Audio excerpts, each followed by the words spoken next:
Hey everybody, welcome back to Bible Pump to Duns. Today we read the super long chapter in First Chronicles, chapter number 20. So, I'm giving the recap. So basically, they go to war per usual. That's just their thing. So they go to war. Joab leads them against Gath, which is the country that Goliath and his whole family are from, and we hear a little bit more about that in the second paragraph. David, he stayed home, and this kind of like alludes to his famous sin where he fell in love with a girl. Bathsheba. David and Bathsheba. Yeah. Anyway, we've probably had a video about that before. We have. Okay. Anyway, so go watch that if you haven't. But so David comes in right at the end when they win, finally. He's like, hey, you guys, I'm here. Great job. I'm proud of all y'all. Give me the crown. Proud of myself. We worked really hard for this. So anyway, that happened. And they killed one of Goliath's brothers, who was obviously a giant. Yeah, and I also had like way too many fingers. Yeah, he had really weird. 6 fingers on each hand, 6 toes on each hand. Yeah. Yes. So in this chapter, we get a look at the battles that continue. Wow.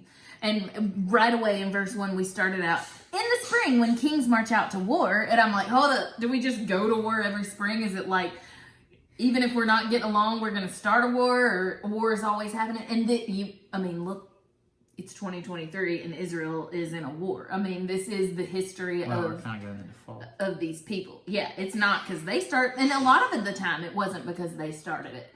So we were just kind of laughing. Not really, it's not funny.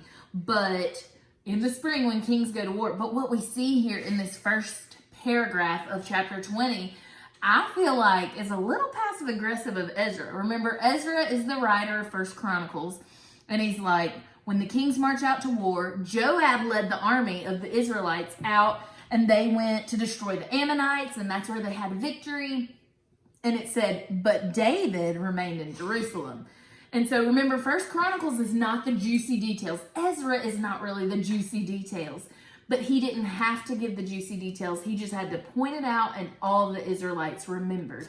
And so if you remember, because it wasn't that long ago, when we read the book of Ezra, one of the big things that he was talking about, he was prophesying, he was sharing God's words with the Israelite people, is they were marrying people of other religions. They were worshiping other gods, and their marriages were in sin for their marriage. And so Ezra here is we're kind of looking at their leader, and their leader has relationships in which he's in sin. Remember, Bathsheba was married, and David wanted a relationship with her, and so he had a relationship with her, and then he made sure to kill her husband, who was one of those men who was at war fighting for him. Yeah. And so Ezra didn't have to say too much, and that's why I was like, man, he's throwing shade, being a little passive aggressive, but there's a lot here, especially when you read the full counsel of Scripture.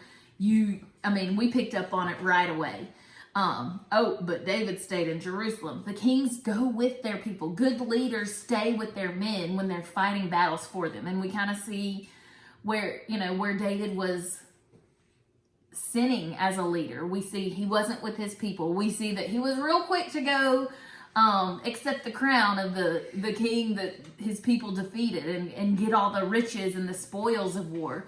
And so one thing that stood out from this section is, guess what? David was still usable. Sinner, sometimes a bad leader, sometimes doing a bad job at what God wanted him to do a really good job at.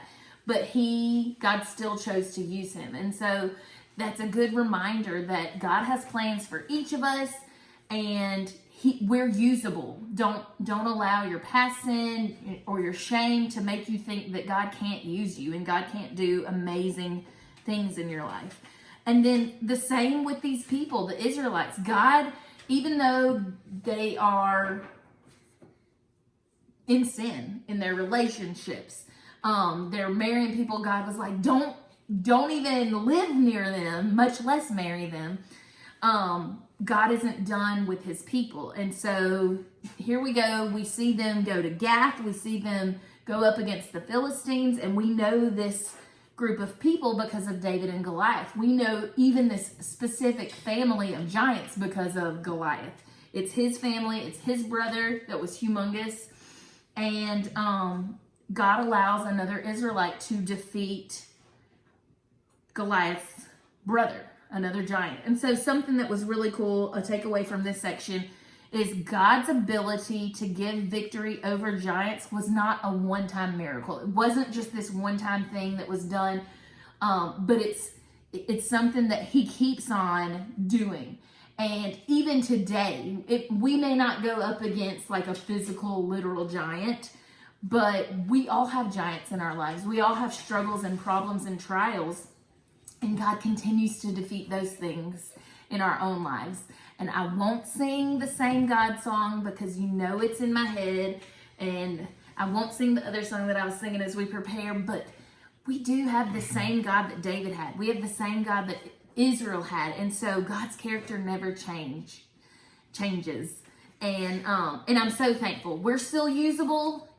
And God takes care of us. He can defeat the giants in our lives.